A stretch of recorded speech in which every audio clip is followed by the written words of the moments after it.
क्या आपने कभी सोचा है कि जब सांसें थम जाती हैं और शरीर मिट्टी में मिल जाता है, तब उस आत्मा का क्या होता है? क्या मौत के बाद भी कोई दुनिया है? हमारे सनातन धर्म का एक ऐसा ग्रंथ है जो मौत के उस पार का रास्ता दिखाता है, गरुड़ पुराण। भगवान विष्णु ने स्वयं पक्षीराज गरुड़ को बताया था कि शरीर छोड़ने के बाद पहले 47 दिन आत्मा के साथ क्या क्या होता है। आज द डिवाइन वॉइस पर हम मौत के उस अनसुने सफर पर चलेंगे जिसे सुनकर आपकी रूह कांप जाएगी। वीडियो को अंत तक देखिएगा, क्योंकि आखिरी पड़ाव ही तय करता है कि आपका अगला जन्म क्या होगा। गरुड़ पुराण के अनुसार जैसे ही प्राण निकलते हैं, दो यमदूत आत्मा को लेने आते हैं। वो आत्मा को तुरंत यमलोक ले जाते हैं, जहां उसे उसके कर्मों का ट्रेलर दिखाया जाता है। लेकिन सफर यहां खत्म नहीं होता।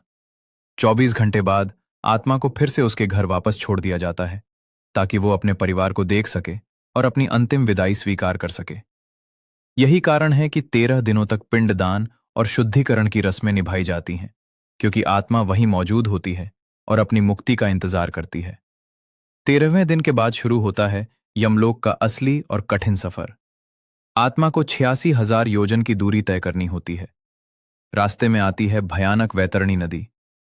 गरुड़ पुराण कहता है कि ये नदी खून और मवाद से भरी है, जिसमें खूंखार मगरमच्छ और जहरीले जीव हैं। जिसने जीवन में दान, पुण्य और धर्म का पालन किया है, उसके लिए एक नाव आती है, लेकिन पापी आत्माओं को इस खौलती नदी में तैरकर पार जाना पड़ता है। यह हिस्सा आत्मा के धैर्य और उसके कर्मों की असली परीक्षा है। अंत में आत्मा पहुंचती है यमराज के दरबार में। यहां चित्रगुप्त महाराज हर छोटे बड़े कर्म का हिसाब पढ़ते हैं। गरुड़ पुराण में 84 लाख योनियों का जिक्र है।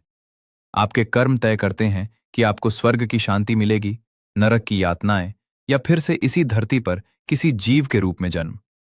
जो लोग दूसरों को धोखा देते हैं, बेगुनाहों को सताते हैं, उनके लिए यहां ऐसी सजाएं बताई गई हैं जिन्हें सुनकर आधुनिक विज्ञान भी दंग रह जाता है। डराना नहीं, बल्कि सुधारना है। यह हमें सिखाता है कि हमारे हर काम का हिसाब हो रहा है।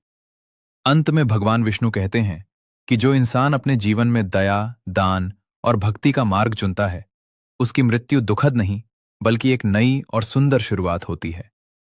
तो क्या आप अपने कर्मों के हिसाब के लिए तैयार हैं?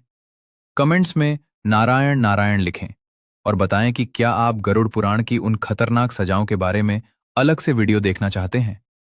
द डिवाइन वॉइस को सब्सक्राइब करना ना भूलें। सत्य सनातन है।